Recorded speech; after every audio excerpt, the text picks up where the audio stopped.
Good evening, Mrs. Allen here. I've chosen to read to you one of my favourite Cornish folk stories from one of my favourite places to be, down at the beach. My story is called The Mermaid of Zennor, sometimes known as the Mermaid of Zennor.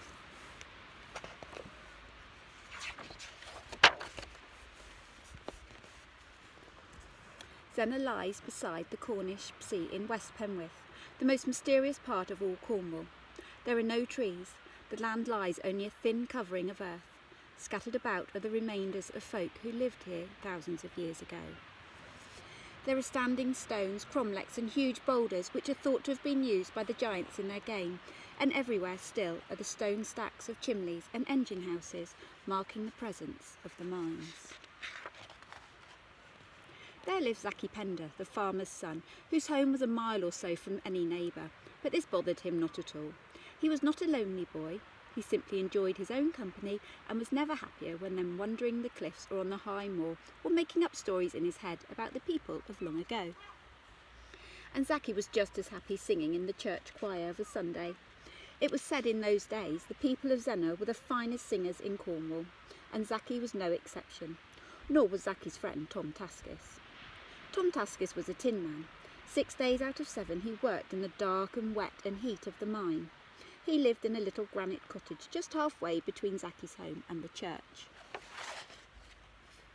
Every Sunday morning Zaki would call on Tom, and together they walked to church to sing in the choir. They made a fine pair as they strolled along together, scrubbed and smart in their Sunday best. They didn't say much, but if Zaki had an older brother, it's clear he'd have wished him to be like Tom. Likewise, Tom, Zaki. It was one sunny Sunday morning that Zaki first noticed a beautiful young woman sitting very straight in the single carved oak chair at the very back of the church. Tom noticed her too. She was a pretty girl and no mistake. Her hair, where it escaped from the bonnet, shaped curiously like a shell, shone like a coil of gold. As for her gown, it was a glimmering silken silver that swirled about her like a wave of a sea. Next Sunday she was there again in her chosen place. Sunday after Sunday she reappeared, each time leaving as mysteriously as she had come. And each time they saw her, Zaki and Tom exchanged glances as if to say, "Here she is again then." But strangely neither mentioned it to one another, nor they felt necessary to do so. On the 7th Sunday was the most remarkable happening of all. While the rest were busy singing the last hymn, Tom Taskis suddenly stepped out of his choir stall and walked straight down the aisle to where the lovely young girl was standing. He took her by the hand and together they disappeared through the great doorway. Nobody seemed to notice them go. Nobody, that is, except Zaki Pender.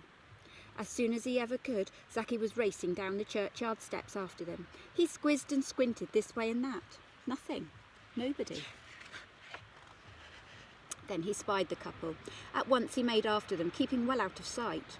When Tom Taskis and the stranger reached the rushing stream with no name that plunged from the high moor down into the sea, what did they do but leap, hand in hand, into its peaty water?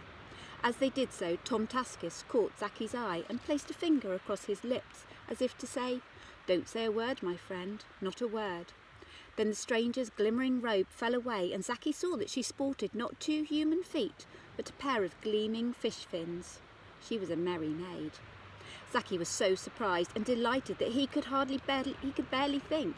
As for telling the rest of the village, well now, who would believe such a tale from Zaki Pender, the maker of all stories?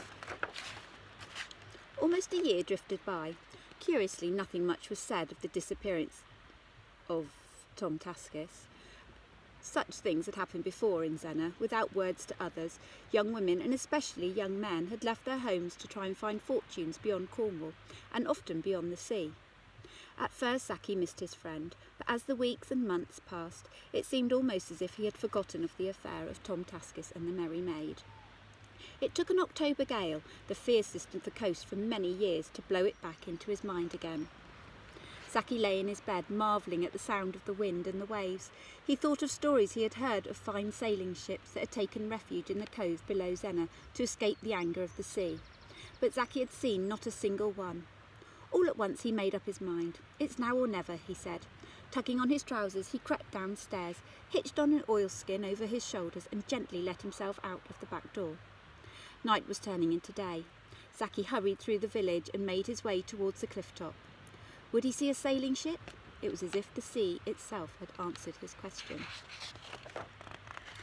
He heard from far below Zennor Head that a great thrust of water burst from the famous blowhole down there, which in stormy weather swallows great gulps of the high sea, only to spray them out again 100 feet or more above the cliff top. The waters rose up in a huge curve over Zaki's head and fell to the earth just beyond him, exploding into millions of watery fragments. Zaki threw his arms up to protect himself from the salt sea drops that for that moment had blinded him.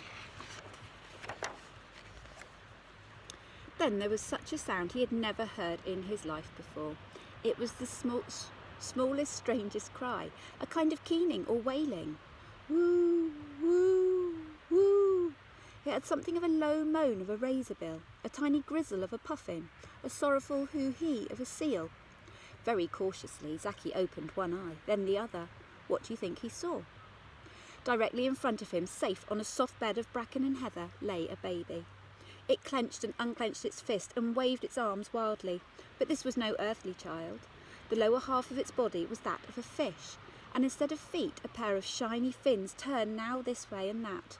No doubt about it, this was a merry child, and its mother must be a merry maid. It was the most beautiful creature Zaki had ever seen. It stared up at Zaki plainly in terror for its life. Zaki had no notion of whether or not the merry child could understand him, but "Don't worry, my dear," he said in the kindest voice he could muster. "I'll soon see that you're safely back where you belong." Seizing up the merry child and holding it tight, Zaki turned as fast as he could and ran back the way he had come. At last he reached a stream with no name, and as he made to follow its course down the cove, he saw the second astonishing sight. Swimming powerfully upstream was the lovely merry maid of all those Sundays before.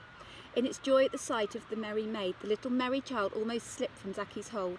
With an amazing leap through the air, the merry maid grabbed the merry child from Zaki's arms, turned about and re-entered the stream as it raced down the cove.